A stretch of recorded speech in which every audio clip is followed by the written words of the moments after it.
जय सनातन धर्म की प्रिय सनातनियों, आप सभी का स्वागत है हमारे इस कार्यक्रम में। सनातनियों, 26 दिसंबर का कार्यक्रम बहुत ही सफल रहा।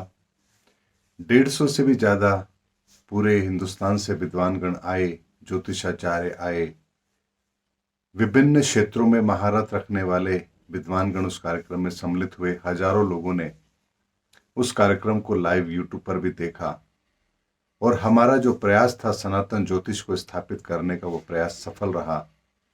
ज्योतिष के वो नवीनतम सूत्र जो आने वाले समय के अंदर हम लोगों के जीवन को बदलने में निस्संदेह हमारे लिए बहुत बड़ा रोल प्ले करेंगे, इस दिशा में हमें आके काम करना भी है और हम करते भी रहेंगे। लेकिन सनातनियों, 31 दिसंबर का आज दिन है और कल से नया साल शुरू हो रहा है, 2025 कैलेंडर ईयर। हालांकि विक्रम संवत तो 30 मार्च 2025 के बाद होगा, लेकिन कैलेंडर ईयर का भी एक महत्व जरूर होता है। 2024 जाने वाला है, 2025 अब आने को है। ऐसे में 2023 के अंदर मैंने एक संकल्प लिया था दिव्य शक्तियों के आह्वान का, यानी कि दिसंबर 2022 में मैंने एक संकल्प लिया था दिव्य शक्तियों के आह्वान का। 2023 के अंदर पूरे वर्ष यज्ञ हवन करूंगा, दिव्य शक्तियों का आह्वान करूंगा। ईश्वर की प्रेरणा से, कृपा से वो कार्यक्रम भी सफल रहा। दिव्य शक्तियों का साथ मिला, सानिध्य मिला, उनकी प्रेरणा मिली।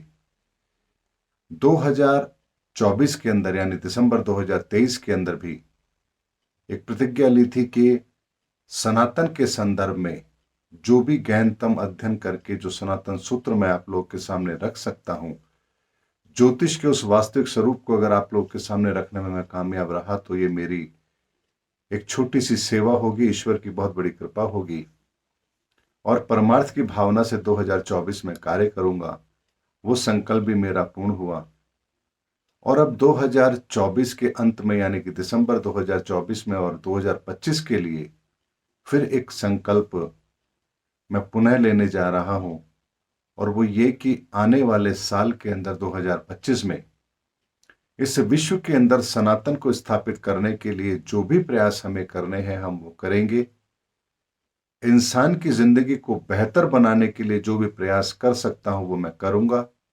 स्वयं के जीवन के अंदर सनातन के सिद्धांतों को, सनातन के मूल्यों को स्थापित करने का पूरा प्रयास करूंगा और अपना तन मन धन, ये तीनों चीजें इस सनातन के मार्ग में समर्पित करके जो भी निस्वार्थ भावना से, परमार्थ की भावना से मैं कार्य कर सकूं, ऐसी प्रेरणा मुझे ईश्वर से मिलती रहे। यही दृढ़ संकल्प मैं इस 2025 के लिए लेना भी चाहता हूं और ईश्वर मेरी इसमें मदद करे, ऐसी मैं ईश्वर से प्रार्थना भी करता हूं।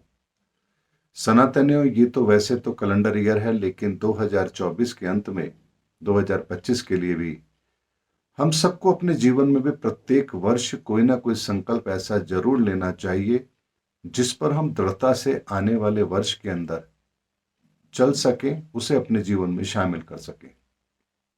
2023 से निरंतर मैं कार्य कर भी रहा हूं, संकल्प लेता भी हूं, ईश्वर की कृपा से वो पूर्ण भी होता है और मैं चाहता हूं कि आप लोग भी अपने अपने जीवन के अंदर संकल्प लें कि आप 2025 में क्या करेंगे।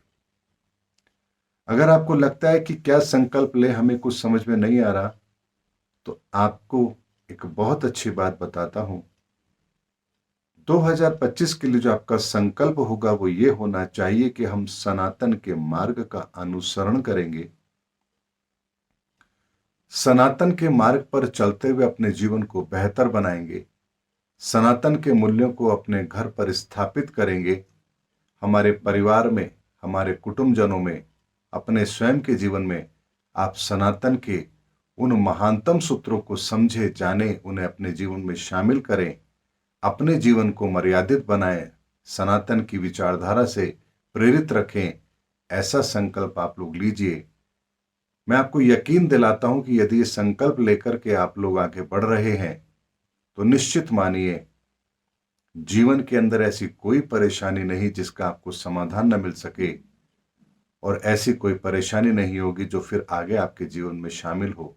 इसीलिए सनातन के मार्ग पर चलने से बेहतर और कोई संकल्प हो ही नहीं सकता और युग परिवर्तन का समय है 2025 में हम धर्म युग में प्रवेश करने जा रहे हैं, तो ये संकल्प तो हमें करना ही चाहिए। और एक सबसे महत्वपूर्ण बात जो मैं आप लोगों को बताना भी चाहता हूं, ये ईश्वरीय संदेश भी है। जब हम कोई भी कार्य करते हैं तो हमारा दृष्टिकोण होता है ये मैं कर रहा हूं। जब हम बात करते हैं कि ये मैं कर रहा हूं, तो यह मैं की भावना आती है। मैं की भावना से अहम पैदा होता है, अहंकार पैदा होता है।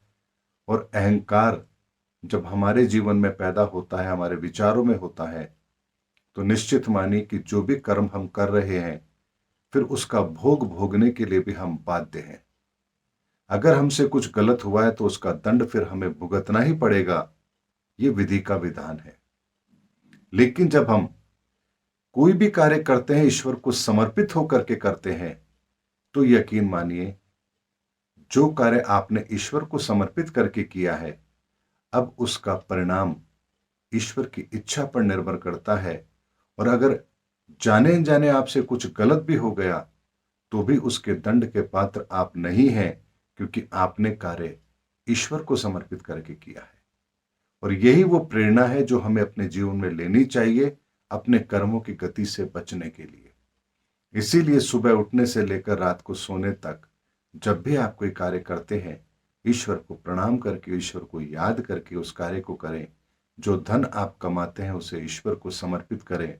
श्रद्धा भाव से ईश्वर के सामने प्रार्थना करें, हे ईश्वर, ये धन जो मैंने कमाया है ये आपको समर्पित है, और आप अब इसे अपने खजाने से मुझे लौटाएं ताकि मैं अपने जीवन के अंदर इसका उपयोग कर सकूं। तो यकीन मानिए आपकी कमाई भी फिर पवित्र हो गई। इसी तरह से हमें रोज अपने जीवन के अंदर ईश्वर से प्रार्थना करके कार्य को करना चाहिए। यहां से हमें ईश्वर से वो प्रेरणा मिलती है जिससे हमारा जीवन धन्य होता है। अब इस बात को एक प्रैक्टिकल अप्रोच के साथ देखते हैं। अगर आप सुबह उठ रहे हैं और ईश्वर को प्रणाम करके अपने दिन की शुरुआत करते हैं, तो क्या ईश्वर की याद से शुरू किया हुआ दिन आपका गलत जा सकता है? जब आप भोजन कर रहे हैं, ईश्वर को हाथ जोड़कर प्रणाम कर रहे हैं कि हे ईश्वर, आपकी कृपा से आज मुझे भोजन की प्राप्ति हो रही है, अपनी कृपा दृष्टि हम पर बनाए रखें। तो क्या आप भोजन के अंदर शराब को शामिल कर सकते हैं, मांस को शामिल कर सकते हैं, क्योंकि आप ईश्वर को समर्पित करके भोजन कर रहे हैं।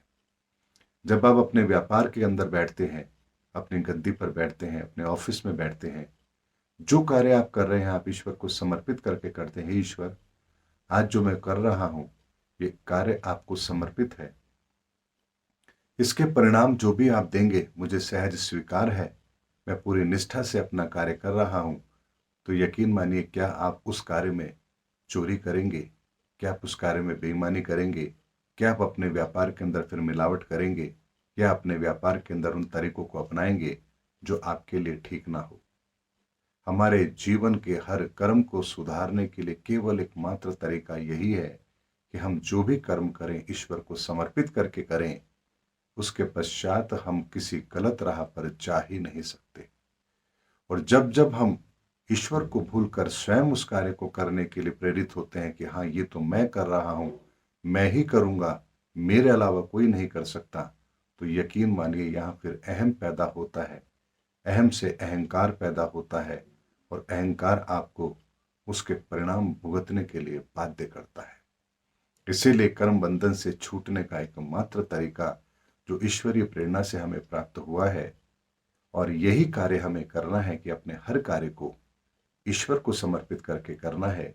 फिर हम उस कर्म बंधन में नहीं बंधेंगे जिस कर्म बंधन में बंधने के पश्चात हम उस परिणामों को भोगने के लिए बाध्य होते हैं।